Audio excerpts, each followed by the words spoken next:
What I would say really is we're building a platform that makes it really easy for anybody to be able to make games. As you may or may not know, making games is really, really hard. We want to make that really simple. Imagine using natural language to produce your own games and then produce your own worlds. And then you can monetize that in a lot of ways that aren't able to reach audiences traditionally. So that would be the very short sort of opening statement that I would make.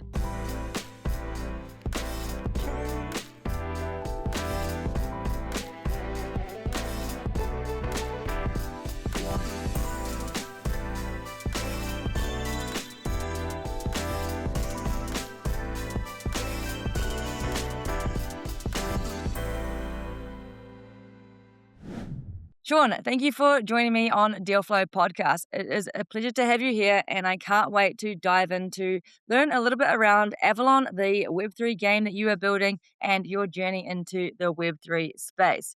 So let's kick right into it. If we were at a dinner party together and we were sitting down, I want no tech jargon.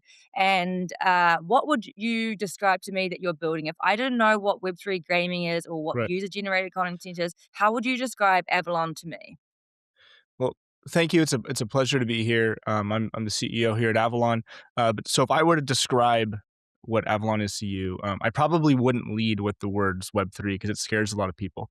Does. What I would say really is we're building a platform that makes it really easy for anybody to be able to make games.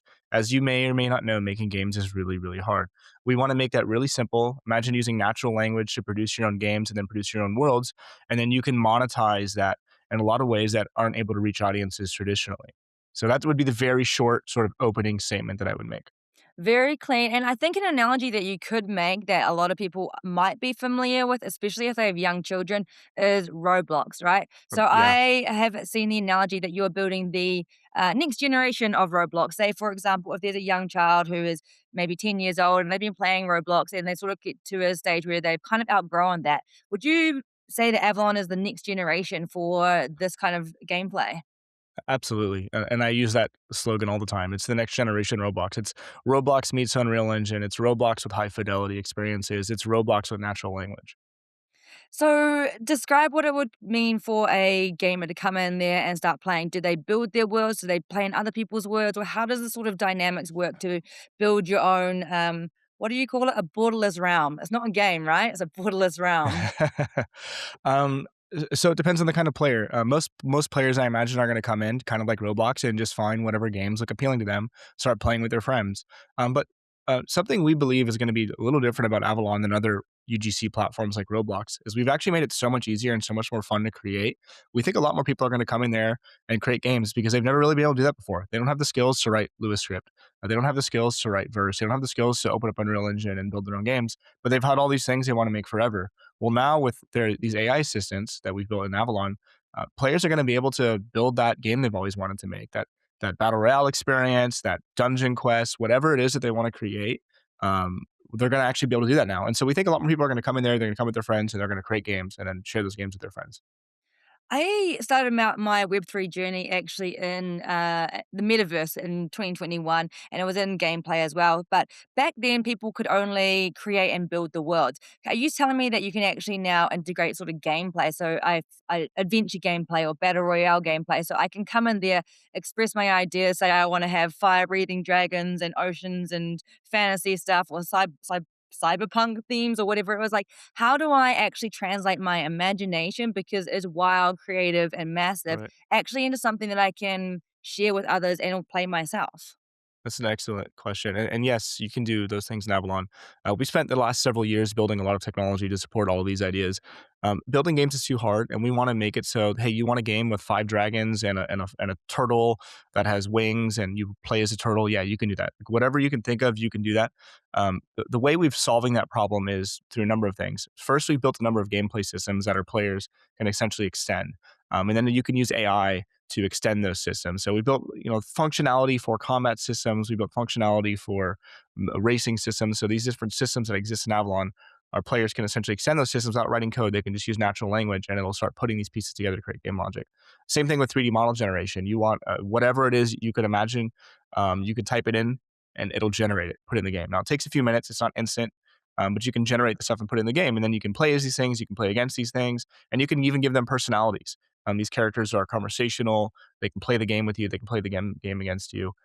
So there are limits today. Like if you wanted to create something really, really bespoke, something that isn't really in line with the systems we've made, you may be better off going in Unreal Engine. But we want to expand everything that players can create over time.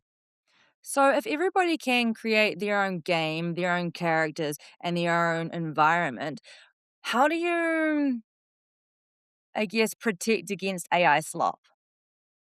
That's an excellent question. So, we're what we're doing is we're actually producing our own game as part of this, as an example.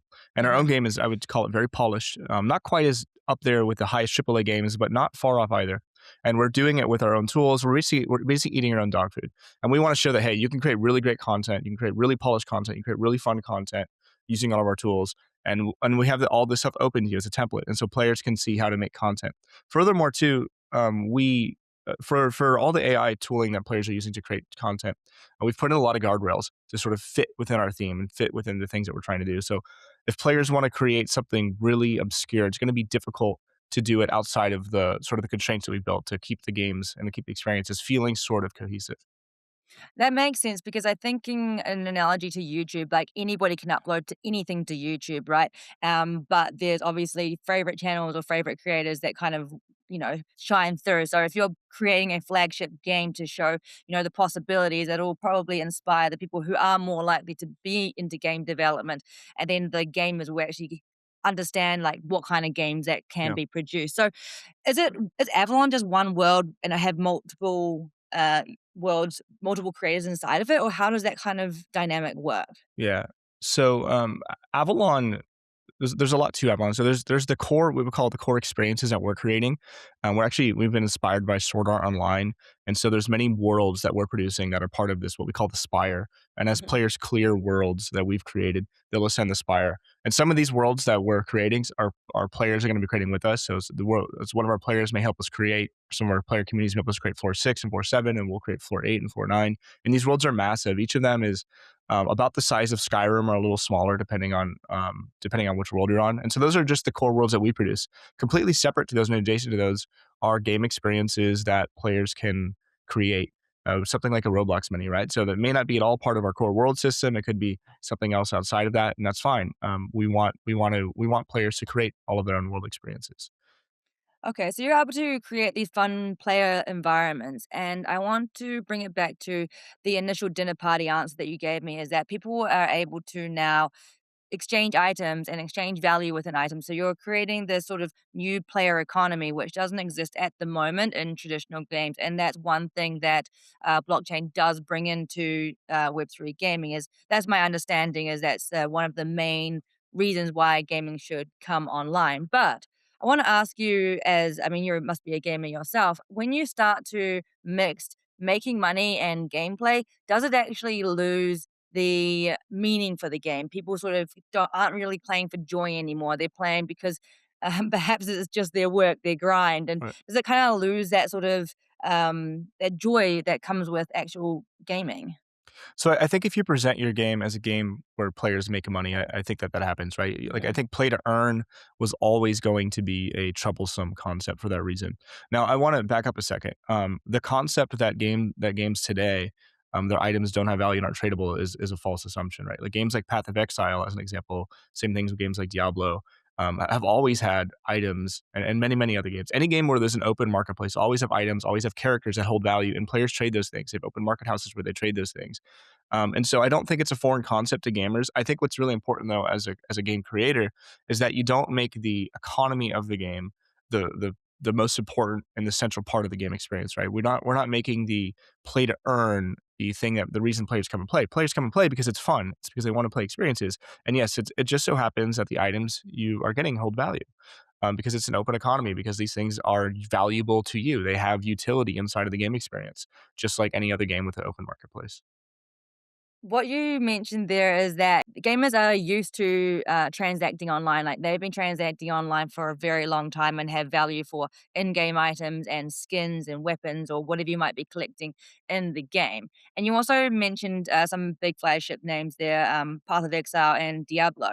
Now, I know that your co founder was one of the original creators of EverQuest, a game that was launched in 1999 and was almost like a set the standards for what online gaming is. Now, I want to understand a little bit more about your founding journey with Jeff there, the co-creator of EverQuest. And I mean, if he was already in creating this great Web2 game, and perhaps also you can put it in the same category as Diablo and Path of Exile, right? Why would you want to, go for a massive pivot into this whole entire new Web3 realm? Like, what was the driving factor behind that?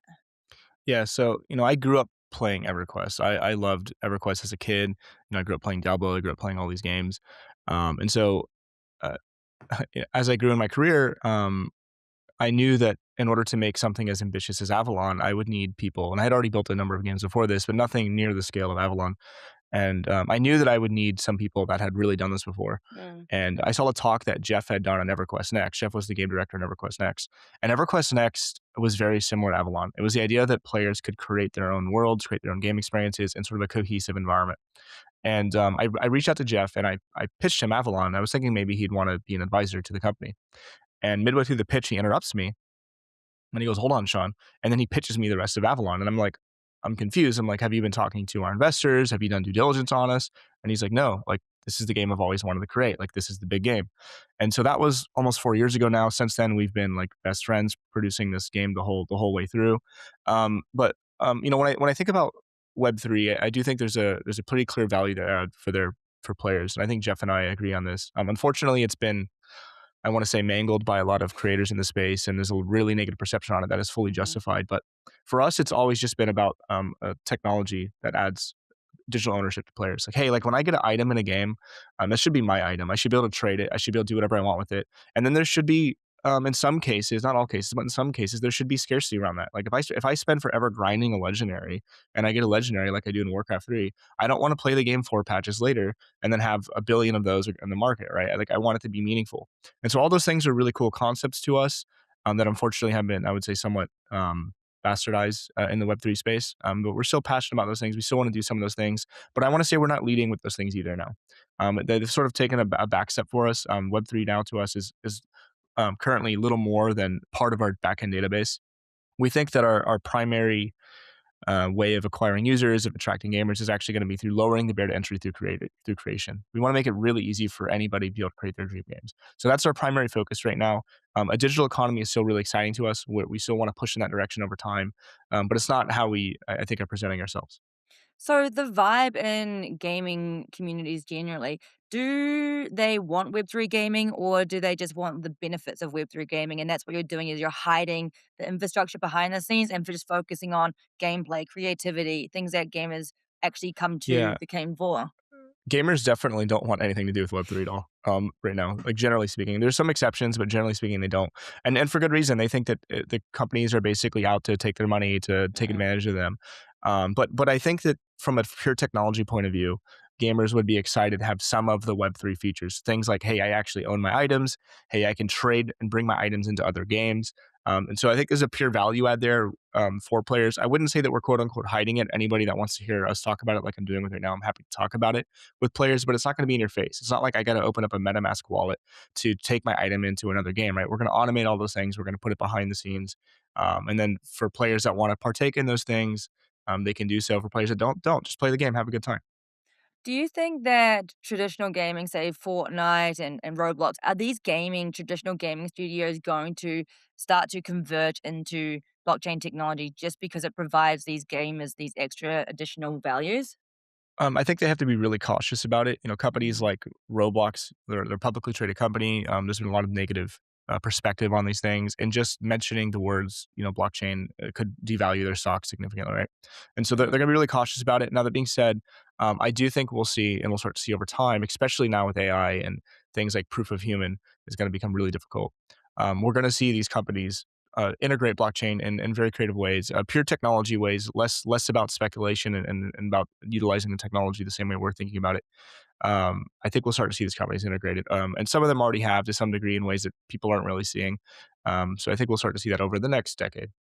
You mentioned AI there. So AI is obviously blowing up at the moment. The internet is, going crazy with the AI agents now controlling what humans doing and getting humans to do work for them. I want to know from the gaming side of perspectives, how are you using AI inside the game? So with NPCs or actually developing the environments, obviously massively to be able to allow the creators to express their ideas, but also like behind the scenes in the studio. Are you using AI to optimize your process from ideation through to actually being on the game? Yeah, so a lot of game studios have taken a very I would say, resistant take on using Mhm. artificial intelligence in development. Obviously, as a company that is building technology for players to create AI, we've sort of taken the opposite approach. And so inside of our game, you have AI agents, so there's characters that run around. You can talk to them. I mean, imagine playing a game like World of Warcraft, and all the characters have like their own unique personalities. They can remember you every time you speak with them. They have quests that are generated through like actual, somewhat human dialogue. That's what we've done in Avalon, and then players can also create those characters, which is really cool. But it's not just about those characters either. That's just a sliver. That's just the type of the iceberg. You also create your own game worlds, right? I type in a prompt. I'd love a snowy medieval fantasy village with a bunch of goblins and elf warriors, and boop, those things start popping into place, right? And so you can do that in Avalon, which is it's really amazing technology. Um, sorry, and then the second half of your question So how are you guys using was you internally. AI internally? Yeah. Yeah. Okay, so we've fully adopted AI. Our Jeff, who I mentioned earlier, he's our lead concept artist. He generates, 1,000 pieces, or maybe not 1,000, but like 100 pieces of imagery a week that are incredible pieces of work. He also is beginning to 3D model generate. I'm sort of 3D model generating these things. We actually have that 3D model generation built into the game now as well. So our players are able to generate unique models, unique characters, unique weapons, unique assets, save those things, trade those things. Um, and then also our engineering. I'm actually the lead engineer here at Avalon in addition to being the CEO. So I spend a lot of time engineering, and we use Claude very heavily. We use Codex very heavily here internally. I would say it's sped us up dramatically. Mhm. We're able to build at a speed that just was frankly impossible a few years ago. You have to be really careful, but if you know what you're doing, you can speed up your development process pretty significantly. And so we take it very seriously over here. I've been playing with a lot of the AI tools now at the moment, and I must admit that the sometimes it's difficult to get the idea to actually generate the image. So, for example, I might generate an image of me and it's got 7 fingers, or I might image it. It might create something totally random. So, I've only been playing with, I guess, like Nano Banana or just any other or Kling or things like that. Hey Gen online, and it's not actually to the level of my imagination. So are you guys able to overcome that, or what are you guys doing to make sure I don't have 7 fingers? Yeah, it's an excellent question. So, I mean, we're not quite like I wouldn't say that I can just think something in my head and then it immediately just comes reality. Right? We're not quite there. It's Okay. getting better at a pace that's frankly scary. 3D model generation, as an example, a year ago was not good. It's certainly nothing we could put in our game. But today, like we're creating 3D models that are almost as good as the ones our artists are creating, and we have some of the best artists in the world working at Avalon. And that means our players can create like very high fidelity, I would say double A quality models in a couple of minutes. And when we've also done a lot of stuff too, like we're doing all the tricks you can think of for making our whenever somebody types a prompt, we actually wrap that prompt and a bunch of extra stuff that helps protect against things like 7 fingers, helps protect against things like it not stylistically fitting the thing they actually want to create. So we do a lot of those things behind the scenes to make it so that when players are generating things and creating things, it actually comes out a lot better than you would traditionally just using a chat GPT or something. So do you guys build these models yourself, or are they open source, or how do you do that? No, we're not building models ourselves. We're Mhm. we're way too small of a company to do that. Instead, we basically wrap all of the best models out there in various ways and have them work together to orchestrate the stuff that we're trying to do. Okay. We have built things like vector libraries and rags and prompt injection and stuff like that, but we're not creating our own models, at least not today. Yeah, sticking with the things that you guys like to do is the game design, the Exactly. creative side of things, and polishing that up. Yeah. So, who is your ideal game player? Because you said you could generate any gameplay, any environment. So I'm thinking that I could even, generate chess or generate a whole entire adventure game to like Spyro to World of Warcraft. There's so much different types of gameplay. So, who is your ideal player, So and how are you talking to them? so any gameplay is a bit of a stretch. I wouldn't say like you probably have a struggle generating chess as an example. You could I would say if you imagine a game like World of Warcraft, or really our combat systems are more real time, something more like a Dark Souls or a Fortnite or some kind of combination of those two. And then you wanted to build any game on top of those systems, you can do that, right? So if you wanted to build a quest, you wanted to build a battle royale, you wanted to build a tower defense, like you could do those things on top of our systems, but you'd have a hard time building a very different genre of game like chess with our tools, at least today. Now, maybe in the future we could get there, but at least today. So Okay. who we're targeting, um, I really the people that I'm targeting are people like myself 10 years ago, and I think this is a lot of people, at least initially. And what I mean is, somebody that wants to create something that's never been able. Like I have a game I want to make, I have the experience I want to make, but like it's too hard to do it on these platforms. It takes too much energy. Mm. I don't have the skills, I don't have the talent, but like I have these really good ideas, and I want to be able to do these things for the first time. And so that's who we're really initially targeting are those people that want to come in and create. And if you're one of those people and you're listening, I would love to hear from you. I'd love to talk to you. I'd love to bring you in Avalon and have you build with us.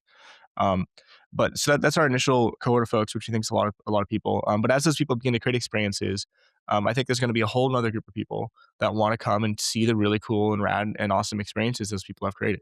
So, When I first started doing some gameplay, and it was sort of the Roblox style where you had to build with blocks, sort of Tetris style, and I was building for the first time myself, playing on a PC, and I was building very not very extravagant a tower or a lion, or I remember doing this when I was first into sort of metaverse gameplay. And then I actually ended up going on to Fiverr and paying some some other people to come in there and develop my world for me, because they were just so much better at it, way more experienced. They could actually build something that looked like the Eiffel Tower. Mine just looked like a Tetris tower. It didn't look very spectacular at all. Now, if we're thinking around what Avalon I can do now, I could just verbalize build the Eiffel Tower. So that means that my level of creation and building is actually at the same level as somebody that I used to pay for their skills to do. So how do we, like, moving forward, if everyone is on the same level for skill development, how do you value different items? If we can all just say, I want the Eiffel Tower and it's done. I want a new tort and it's done, you know?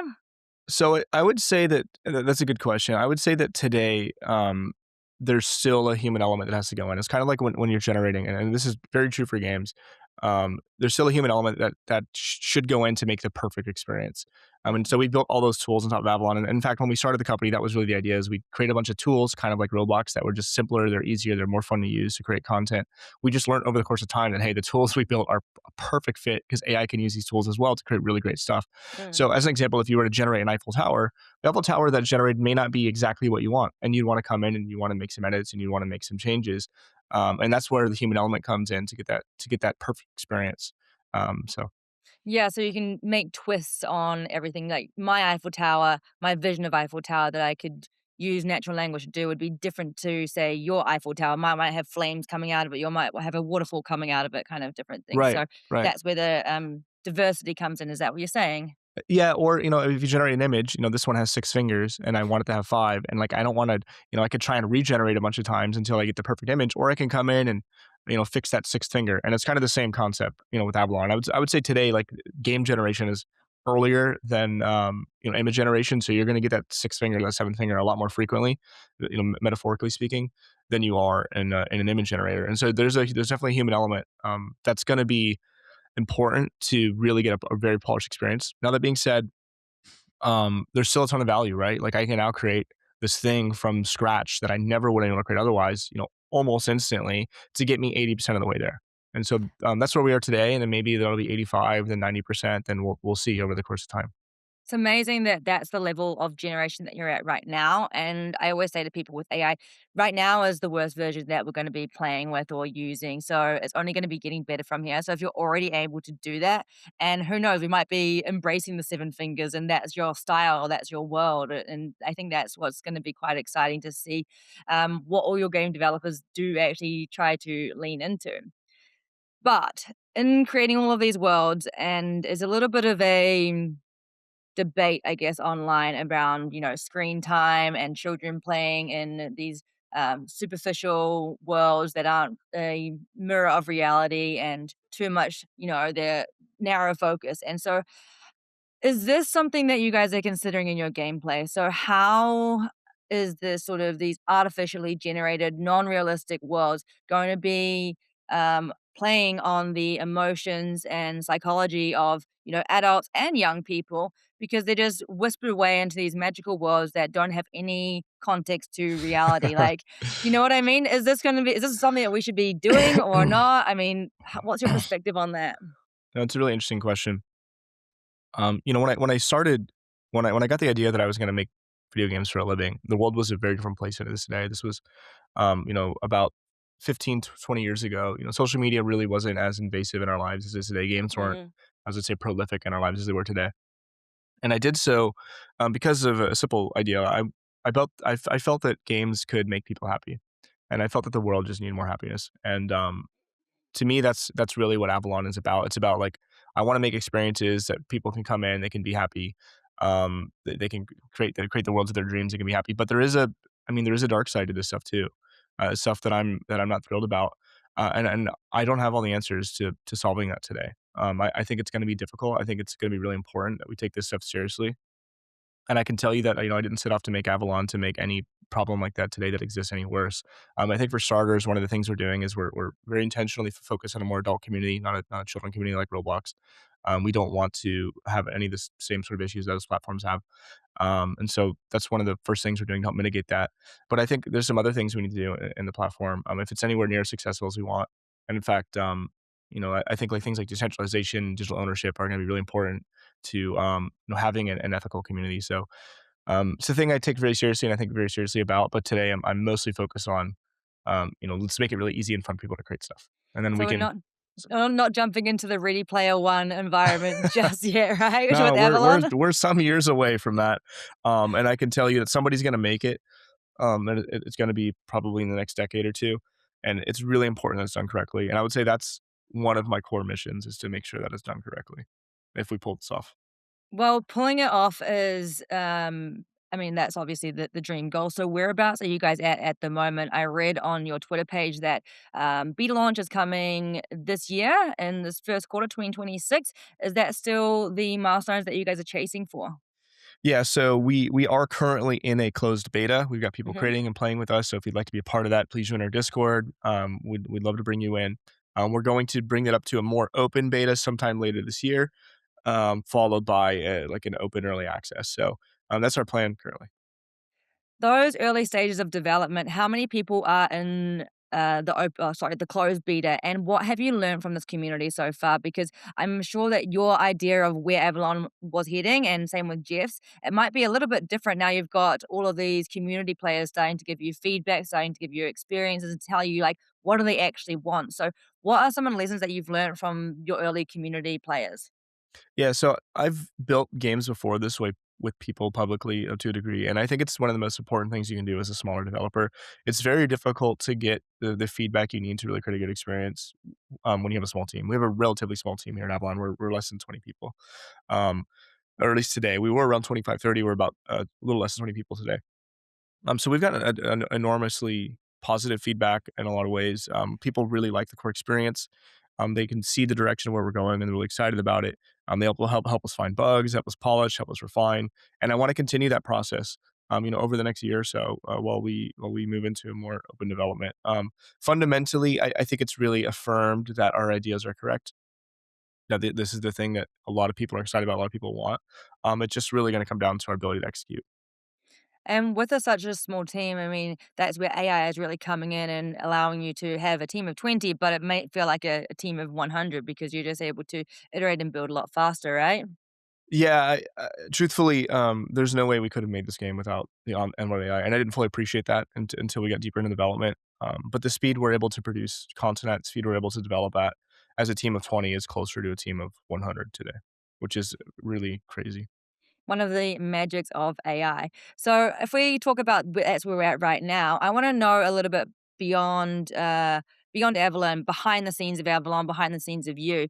So you mentioned that you actually wanted to create Avalon or create games to bring happiness, and that's part of you being a gamer for a really long time. So take me back to before Avalon. I saw that you was it working for, was it Microsoft or Google or one of the big techie guys out there. So how did you actually get into gaming and game development studio for yourself? Because I mean, I think that you could inspire a lot of young people who are game players or have these ideas, and it's like, how do they get started into this crazy world?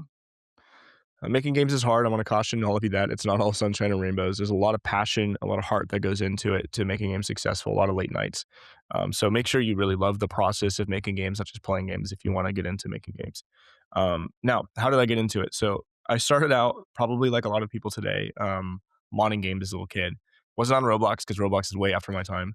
It was on StarCraft and Warcraft. So I was an OG StarCraft modder. I worked on like a bunch of tower defense games. I was an OG Warcraft modder. I actually made my own spin-off of Dota, a bunch of other games, a video game RPG. And ironically, a lot of that inspired Avalon. It was much easier to create on those platforms than it is today, actually, in a lot of ways. And I felt that a lot of that needed to come into reality with a more modern UGC platform. So that's how I got started. As a teenager, I wasn't sure if I was going to make games. As a young adult, it took me a while to sort of settle on that. There was a time in my life where I was pretty big into mixed martial arts and wrestling. I thought maybe I'd be a professional mixed martial artist, but I shifted away from that and just went all in on gaming in my early 20s. But yeah, I worked it a bit in AAA. Worked with Microsoft. I worked at EA for a while, and I learned that I just had too much of an entrepreneurial spirit. I didn't like working for big companies. I needed to build my own things. I built a couple indie games right out of college. One of them did okay. We put it on a bunch of platforms called Black Sea Odyssey. I also built a VR startup. I love virtuality. I still love virtuality today. There's just not a big enough market for it. I still believe virtuality is the future. I'd love to put VR and Avalon in the future when the time's right. But we built a few best-selling VR games. We built a battle royale that did pretty well. It was one of the best-selling battle royales of the year in the virtuality space. We also built tech for like Lockheed and NASA. But the whole time I'd been building games since about 2014 when I started my career making games. I'd been really thinking about Avalon. But I knew that, like, as a kid out of college, I wasn't going to make, um, something as ambitious as what Avalon is. And so I had to start at a much simpler space, right? Making smaller games, making smaller experiences, learning the trade. And by about 2021, 2022, I knew I was ready and it was time. That's when we started the company. So building virtual reality games, is that when you have the whole entire screen on, you're fully immersed, maybe you have hepatic gloves, so you're actually feeling like you can feel, smell, and touch and experience the whole entire world. Is that what you mean by building virtual reality Yeah, games? that's right. Yeah, I was one of the original receivers of the Oculus DK1. Yes, the Uh, Oculus, yeah, yeah. the Oculus DK1. Yeah. Um, yeah, and yeah, that's exactly right. I built a lot of stuff in VR. Built a lot of stuff in VR. I think it's really cool technology. It's too the barrier entry is too high. It's too painful of a process. It is magical once you get in. There's not enough content in the space as well. I think we'll as the technology gets better, as the hardware gets better, we'll see more adoption. But I think it's going to be probably quite a few more years before we get mass adoption. So. Yeah, I've never had the privilege of experiencing a whole VR Oculus set, but I also do agree at the moment the barrier to entry is too high. I mean, I don't know anybody that has one, so I've never had the opportunity to try it. But if you think about how fast the iPhone or the smartphones, I guess, have developed, I remember when I first got a phone 20 years ago, it was just a little Nokia 2280 where it just had a little screen and you just played Snake on it. And now we've got our iPhones, which are completely way more affordable, and it's a whole little mini computer. So perhaps if we fast forward 20 years, we actually are all going to have this little Oculus set, and perhaps even also a humanoid walking around in our house. So the speed of development is happening so quickly, and it's going to bring down the cost because it's obviously more competition and more players into the space. So perhaps that's where we're going to be looking with sort of gameplay. Um, but on that, I just wanted to ask one total random question. What is your point of view on bringing humanoids into, like, reality, into human space? Oh man, the future is weird, isn't it? It's exciting. I think it can be really exciting. I think we need to be really careful. There's a lot of things with AI, and things like humanoids in your homes that can be quite scary. But I think it's for a lot of people, it's going to be great, right? You have somebody, hey, I spend a lot of time, doing chores around the house. Wouldn't it be great if I didn't have to do those things? And I'm sure I'm not the only one that thinks that way. So I think in a lot of ways it could be great, but a lot of ways it's quite scary. There's a lot of jobs that can be lost when humanoids can do manual labor. We're Yeah, gonna need blows my to mind. yeah, we're gonna need to make some changes as society.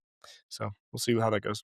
Definitely blows, yeah, I know, exactly, we'll see where it goes, it's very interesting, and, I mean, also another thing that is, constantly talking about online is winning attention because so you're building a game there which requires people to sit down, give you time or, they're invested into that. So how are you competing against, like, short format content, which is like TikTok Reels or Instagram Reels, and also, feature films, which is Netflix and live streaming. So gameplay comes into there, and you are competing for dopamine essentially against these big short format, long format, and live format. So how is gameplay going to compete with these?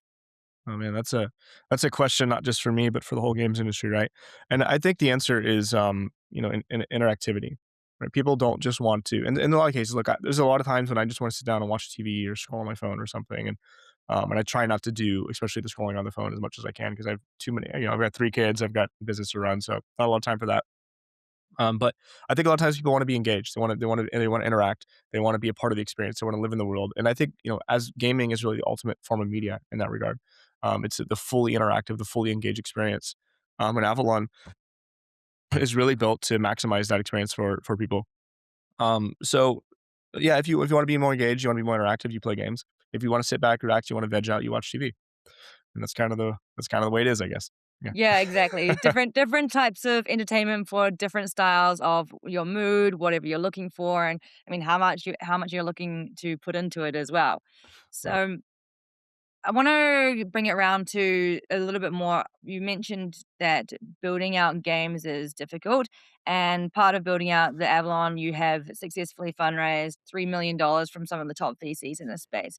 So, what would be your advice to other founders out there, whether they are trying to build a game and going out for fundraising? What were some of the biggest questions that you were faced against when VCs are questioning or interrogating you, so to speak, around, why should you build a Web3 game? Like, what were some things that you had to prove yourself before you were able to close So those fundraisings?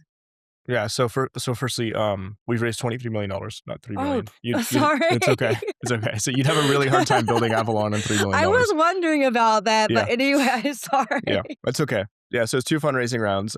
You mean you could make something like Avalon maybe, but man, good luck. Yeah, I was Power to wondering you if about you that could do as it from well. 3 million. I was like, yeah, Um, perhaps. so I would say that by far the most difficult thing that there's really, if you're an aspiring entrepreneur, and you're listening to this, you want to raise money. Um, there's not like a trick question, or a perfect answer you can give that's gonna make the fundraise go well. There's really 2 things you can do. Number 1, and this is the most important thing, is you have to if you're right out of college or something, you don't have any work experience, you're probably not gonna raise a significant amount of money. You have to prove as an individual in your career that, hey, you're ready to have a bunch of money handed to you and build a team. And the best way to do that really is through bootstrap entrepreneurship if you can. And so that's what I did before this. I bootstrapped a company, which was very difficult experience. Took me multiple years. There were times I had to borrow money from my mom, but eventually I was able to exit the company, build it up to about 20 employees. So that's the first thing you can do, right? Is I would say build a history in yourself as an entrepreneur, as an individual. Maybe working at companies like Microsoft or whatever it is, AI, like whatever company it is, it's relevant for the technology you're in. So don't have necessarily entrepreneurship, but you need to first build up your career before you go out and try to raise a significant amount of money. It's also going to be you're going to be an uphill battle, or you get into something like Y Combinator if you're able to do that. And then number 2, well, part of that too is building a team. It's not just you, but also your team. If you have people like, for example, my co-founder Jeff Butler team, it helps significantly. Number 2 is, and this is really what I think was made us attractive, is we had built a technology demo. It's not just, hey, like I can say all these nice things like we've done in this conversation, but like, show me the proof. The proof's in the pudding, right? Which, by the way, we're gonna launch a Gen AI video, I think today or tomorrow, Ooh. that I think is potentially going to go pretty viral because it's, my opinion, is quite impressive. I haven't seen anything quite like it in the space. Um, so the proof's in the pudding, right? And so I think that's where the investors like Bitcraft, the investors like Coinbase got really interested in us because, hey, like look at what we're doing. You can see it, you can play it. Nobody's doing anything quite like this, and they were really just blown away. And so that's I think how I raise money. So good team, um, and then demos. Yeah, and also a good track record. Have yourself being proven or your own experience as well. So, how do you go about finding good team and making sure that you employ the right people? Do you have a strategy? Some people go hire slow, fire fast. There's different sorts of things that founders do to make sure that they're the leader and they're surrounding themselves with the right people to bring their vision to life. What sort of employment strategies do you use at Avalon to make sure that you are surrounding yourself with the best teammates? Yeah. So, I mean, firstly, you need to when you're starting a company. There's really two phases: when you're starting the company, and then when you're operating the company. When you're starting the company, you need to be really careful. And I've made this mistake in the past. You really want to look outside of your friend group, and you don't want to hire yourself either. Like I'm a very strong engineer. I know what my strengths are, and it takes you some time in your career to really figure out what your strengths are. But I know what my strengths are. I know what my weaknesses are. You need to go out. And you need to hire. You need to build a team, a founding team that really has your weaknesses and that fills your Mm, weaknesses out. It's much better than you at the things that you're not very good at. And so that's number one. If you end up hiring another version of yourself, which a lot of people, if they don't move outside of their friend group and the people that they know, they end up hiring a version of themselves, and that usually doesn't go very well for a starting team. So find the people that can fill in your weaknesses. That's what I did with Jeff. That's what I did with Zach as well. Zach is he's the COO. He's the money guy. He's the business guy. He's the finance guy. He's the legal guy. Those are things I'm not as good at. He's excellent in those things. Um, so that's number one. Number two, when you're operating a team, I think the phrase hire slow and fire fast is correct. Operationally, it's much more difficult to do than it sounds. But I think that can is imagine. it is, especially when you're handling a bunch of money, you have deadlines, so you want to hire a bunch of people as quickly as you can. People, and you don't want, and firing people doesn't, it's not, nobody wants to fire people. It doesn't feel good, right? Like it's much easier to say those things, but you have to do it. You have to grit through the pain. You have to do it quickly, and you really need to discover because some people are really good at, frankly, not performing for long periods of time, or just performing just well enough for long periods of time that you don't know if you should keep them or not. Mm. And then you end up having to fire them eventually, right? And you really want to get rid of those people as quickly as you can. You need to build a team of all stars. If you're gonna build a successful startup, it's very ambitious, right? You really need a team of all stars. And so, yeah, hire slow, fire fast is correct, but in practice, it's very difficult, and it's going to take time to really master that. And with managing your team, are you guys all remote or how do you guys coordinate that? And do you think that building a game you need to be in the weeds with each other or is it okay to be able to be around the world? Yeah, so we're remote. We're around the world. We work on I would say Pacific Coast U.S. time zone, which is some people it's very difficult for on our team, but we make it work. We have some folks in Korea, as an example, that are really talented. We have some folks in India, really talented. We have a lot of our teams in LATAM. Most of the teams in the U.S. though, East and West Coast. Say most of the leadership in the teams in the U.S. But it works great for us. One of the huge advantages we get to being remote is we get to hire the best talent in the world, and um, and then work with them remotely. So, as an example, our lead worldwide environment artist is one of the best environment artists in the world, and he lives in India. And he would never be able to work for us if it wasn't for the case that we were a fully remote company. And he does an incredible job. He builds beautiful, beautiful stuff for us, beautiful content for us. So, being remote, you've just triggered another question in my mind because when I want to come into Avalon and I want to build my world, I'm going to be talking in English. How about is there going to be able to be people speaking in Spanish and people speaking in Korean? Is there multilingual development or do I just have to be speaking in English? Multilingual development should work. I haven't tested it thoroughly. We do test occasionally, but I haven't tested it thoroughly. It should work fine. I mean, at the end of the day, these are chat models, and so if ChatGPT, if Claude, if whatever chat model we're using at the time is multilingual, which they all are, then it can Hmm. interpret what you're saying and then figure out what to do. So So, no barriers depending on the language. That's really good to no, know. yeah, and all of them, most of the languages should work. So. Cool. So, as a father, it sounds like it's a lot to juggle. You said you have 3 children and you are CEO, chief engineer, developing this world-class game, which is hopefully gonna be taking over the world for new, immersive environments and experiences and gameplay. How do you juggle it all? How do you stay balanced? How do you stay creative and, inspired to show up to work every single day? That's a good question. It's difficult. It's really difficult. I've 3 kids, like you said. I have an amazing supportive wife, who I could not do this without her. There's no way that I would have be able to put the time into building this company if it wasn't for her support. So that's really critical. I think finding if you're going to have a family, you need to have a partner that's on board for your entrepreneurial mission. Um, so that's really important. And then from there, it's just very very strict about my time. I don't take meetings unless I absolutely have to have those meetings. Um, I don't sign up for things I don't have time for. So being very diligent, very strict about your time, and then it does come with some sacrifice, right? Like there's a lot of weekends where I want to go do things, and I'd like to go out and hang out with my friends or do X, Y, or Z, and I really don't have time for that because it's very focused on my family and then my company, and that's really all I have time for right now. So I don't really play games right now, unfortunately, sadly. Maybe that'll change in the future again, but we'll see. So, Strict on your time and some big sacrifices have been made over the year. What is the biggest sacrifice that you've made over the past 4 years in building Avalon? oh man, this sort of hits home for me. I haven't got to spend it like I do spend time with my children. Spend a couple hours every day. I don't know on the weekends. I'll usually have to take Sunday and spend time with my family. But there's been a lot of times where I've just wanted to come and like play with my kids, and I don't have time to, and that makes me sad.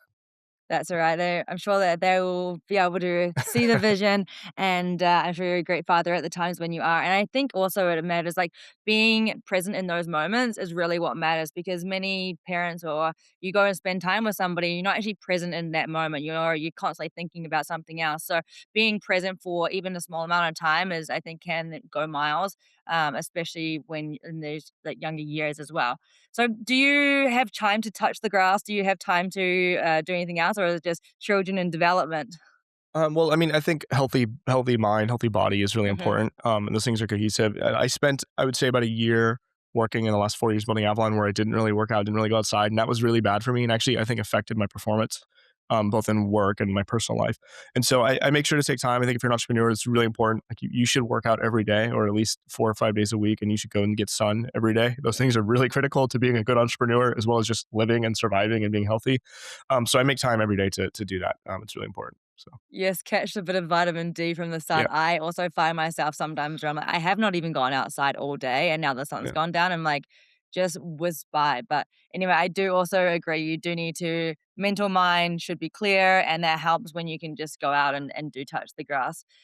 So anyway, for inspiration, and you mentioned your journey to meeting your co-founder Jeff was just through pitching, and you followed him as perhaps a mentor to begin with. But is there anybody either within the gaming communities or anybody that you look to as a mentor? They might be dead, they might be alive, but somebody that you look up to, or as a leader, and just or you can call them up and talk to. It might be a friend, but to like make sure that you stay mentally on the right path.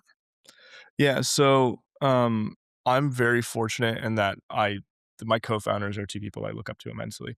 And if I wasn't working with them, I would still look up to them. Jeff, in my opinion, created one of the best games of all time, and Jeff really if you don't know about Jeff, he's really instrumental in creating EverQuest. So, I regularly consult Jeff. Zach, my other co-founder, very, very wise man. He speaks like 13 languages. He's a polyglot. He was running operations for Bandai Namco. He oversaw like $1 billion as an annual budget. Um, is one of the best non-lawyer lawyers you can ever talk to. Very legally knowledgeable. So I have these amazing people I work with every day that are guiding me, that are helping me be a better entrepreneur. And then a number of our investors are really brilliant too. The folks over at Bitcraft have been amazing. Some really smart folks over there. Same with the folks at Hash. And so I've really been fortunate in creating a network of people around me. And then historically too, there's a lot of entrepreneurs that I look up to, not necessarily in the gaming space. I would say outside of the gaming space, they built like very valuable companies that I aspire to be able to do one day. What would be your message to a founder sitting here listening to this podcast and they're in their 9 to 5 job, but they have a dream? Whether it's to create a business, create an AI tool, or start up, do something out on their own. What would your message to them be? Because at the moment, they might be fighting with the safety net that they have constant employment, a constant job, they know the future, but they have this dream that they're not. Chasing, what would your message be to them? And it's hard to like really say here's like one or two words or here's a sentence that um that I could radically change somebody's life. But I would say, for myself, if I were to go back and give myself a message, there's a few things I would say, and I would probably extend this to other entrepreneurs. It's number one, like believe in yourself. I think people are very, very capable. And a lot of times I would say it's the doubt and uncertainty that keeps people from trying to do the things that they really love to do. And I think people internally know generally what it is they really want, what it is they want to achieve. And you have to like have a very, I would say, sh- almost insane level of conviction in the thing you want to do in order to pull it off. Um, so that's really important. You really need to believe in yourself. And I believe in you. Whoever you are, you're listening. I believe in you. I believe you can do it. Number two is don't be afraid to fail and don't be afraid to be agile. It may be like as an example, I always wanted to make Avalon, but Avalon isn't really the kind of thing you should start doing when you're right out of college, right? So don't be afraid to be agile. Don't be afraid to build other things. Don't be afraid to focus on more short term goals in order so that you can achieve your long term goals. Um, and then lastly, you're going to need pretty extreme levels of fortitude. You're going to have pretty extreme levels of pain tolerance. Building companies is very. There's a saying I think Elon Musk said. He says building a company is like um, eating glass while staring into the abyss, and it's a very real analogy. You're as a CEO of a company, you're always doing the most painful parts of the job. Whatever is wrong that week, that's your responsibility. And those things, I promise you, a lot of times are not very fun. They're not very easy, or else it wouldn't be coming up to you to solve. And then you're also facing the threat of extinction, right? Like how are we going to raise money this quarter? How are we going to get to market? How are we going to acquire more users? So you need to have pretty extreme pain tolerance to build a company. But at the end, it can be very, very rewarding if you're able to do those things. So Very yeah. rewarding, and that's what you're saying, you have to wear so many different hats as the leader of the company and, fight whatever fire is immediately at front of you, while also still having that long-term projection to, push the game forward. So, what are you doing to make sure that Avalon is going to be, a success? Um. Oh man, that's a. What aren't I doing to make sure Avalon's going to be a What's success? one of the main things Oh then, yeah. So that you could I would say yeah. For me personally, I've come to learn that I'm a very very talented engineer. And I really maximize those skills. I think Avalon is really first and foremost an engineering challenge. I think if I can make it so that you can make the thing in your dreams become real, then I've succeeded in my job. And the rest, like our go to market strategy, our rollout, our user acquisition, all the things that we're trying to do are going to be exponentially better because the core user experience meets your needs, right? mm. And so for me, I would say hiring the right people and then making sure we're actually able to build the technology. And so I spent a lot of time engineering. A relatively small team. I spent a lot of time working with engineers, making sure that we can actually build the product that would promise people that we're going to be able to build. Because if we do that, I think the rest will speak for itself. I agree. If you build something so good that I naturally gravitate it towards it, I get entertainment and value and joy out of it, I'm gonna keep coming back for that.